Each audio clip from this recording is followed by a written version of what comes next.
Bonjour, comme vous le voyez derrière moi, je suis à Moscou au stade de Loujniki où aura lieu demain la finale de la Coupe du Monde entre la France et la Croatie.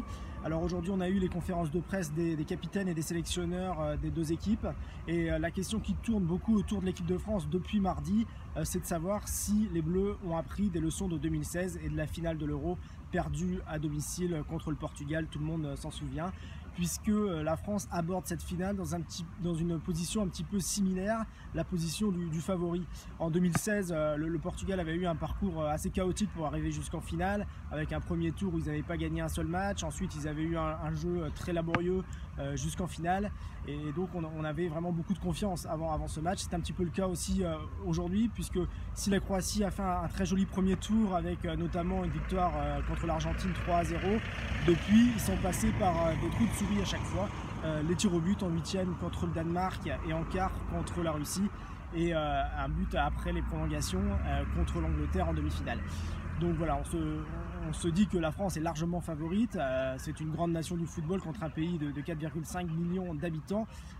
Mais on se méfie évidemment en se souvenant de ce match France-Portugal en 2016.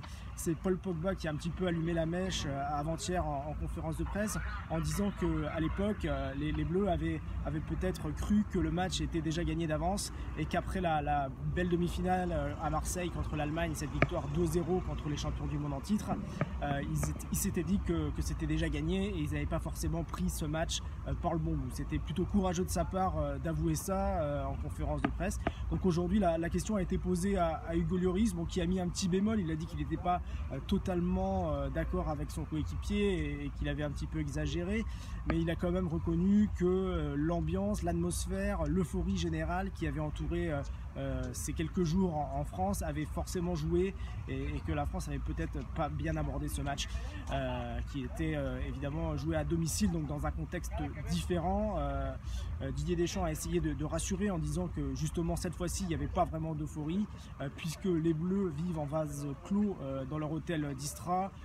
Évidemment il y a beaucoup moins de contact avec les supporters français, alors qu'en 2016 il y avait l'euphorie générale dans les rues. Et un deuxième argument qui a été avancé, c'est qu'il y a beaucoup de joueurs de l'équipe de France qui n'étaient pas là en 2016. Il n'y en a que 9 qui étaient là en 2016.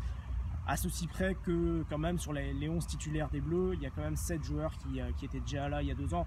Donc cet argument n'est pas forcément le meilleur, mais bon, on peut quand même considérer que voilà, ils se sont fait avoir une fois, ils ne vont pas se faire avoir une deuxième fois. Donc on espère qu'ils vont prendre le match par le bon bout. Il y a vraiment des motifs d'espoir pour que les Bleus l'emportent. Il va falloir faire attention bien sûr aux deux meilleurs joueurs croates que sont Modric et Ratikic. Attention aussi à Mandzukic qui joue en attaque. Mais c'est surtout au milieu de terrain qu'il faudra gagner la bataille, où on va voir ce que Pogba et Kanté, qui sont excellents depuis le début du mondial, peuvent faire. Mais s'ils arrivent à maîtriser ces deux milieux, je pense qu'on a vraiment toutes les chances de pouvoir l'emporter.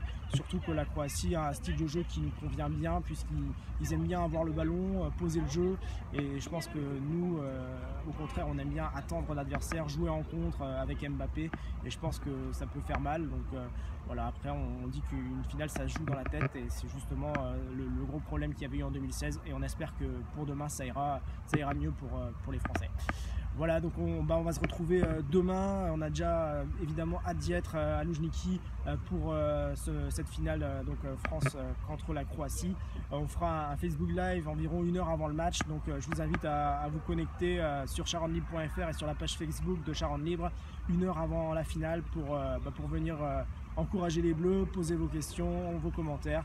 Je serai là pour y répondre évidemment. Donc je vous dis à demain, au revoir.